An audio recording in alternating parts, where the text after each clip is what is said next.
Hello everyone and welcome to Profit and Loss, where we look at one winning trade and one losing trade each and every week just to show you how I manage trades, showing some live trade examples. I just always like to do live trading content, but I don't like to just show the winners, and the losers are really boring, so I figured this is kind of the best of both worlds. If you don't know who I am, my name is Michael Nauss. I'm a chartered market technician and quantitative trader. So without further ado, let's just get into the charts here. This one's a fairly straightforward one. It's actually both on the same trade, and part of the reason for it is the last episode, what I did was I showed a really frustrating loss, and I made a note that I should have gotten back in, and I added some rules and said, listen, 2 kicks to the can going forward, and we'll see how it goes. So this one is new. Don't really know anything about the company. Doesn't matter. It's not really how I trade, but this is the daily chart. I always want to start with the daily chart. We had a nice gap up here over this $5 area. All right, so over the whole number, over all of this price action on the chart. So anybody short in this area is now wrong and hurting, and anybody who is doing really, really well and bought it is happy, maybe adding to their position, but probably not looking to sell too much at this point because it's just not an overextended breakout, but just a breakout nonetheless. We zoom into the intraday chart, and here's kind of where the magic happens. So this came from my races over at Trade Ideas. It's a new way that we have of scanning the market that just shows you the relative strength intraday. Anyone who's followed me for any length of time know that from swing trading and from day trading, I'm a relative strength trader. So this is perfect for me here. So the idea was very simple. I want to take the pre-market high break, like I normally did, happened in the first few minutes, added something to my rules to say, listen, sit out the first 15, let things develop and go from there going forward. But you can see I got triggered right at the high of the day.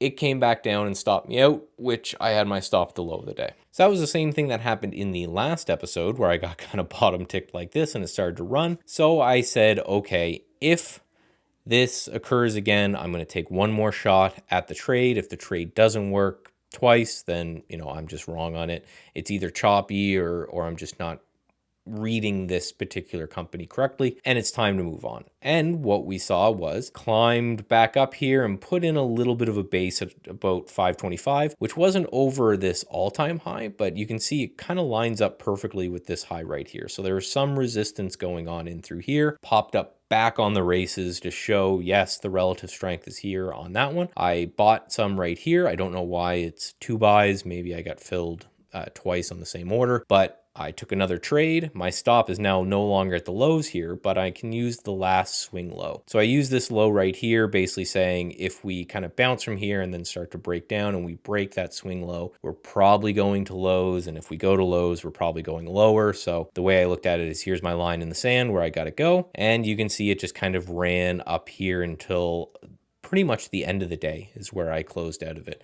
A nice gain. Again, these are small numbers, but on percentage gain, which is what you want for day trading, this worked out really well. So, and then here's kind of the point of the trade. Sorry, I captured a little more at that screenshot, but you can see 2 trades existing on the exact same symbol, and one loser and one winner happened on the same day on the same symbol, and yet you net money. That's what you're going for all of the time, is you're trying to say, hey, if I'm trading correctly, I'm going to know that I'm 50-50 win rate. Maybe if I'm a great trader, I can get up to the 60s, maybe the 70s if I'm a champ. But you want to make sure that if you're not a champ, if you're not feeling it, if you're not doing well, that you're doing okay with a 50-50 win rate. And you can see, again, 2 trades, 1 winner, 1 loser.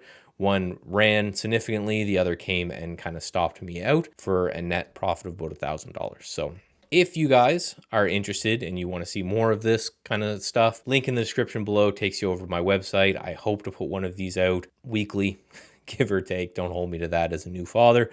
Sometimes we don't get sleep, so then there'll be no videos. But thank you very much for coming out. Please like, share, subscribe, tell your grandma, all that, and I will talk to you soon.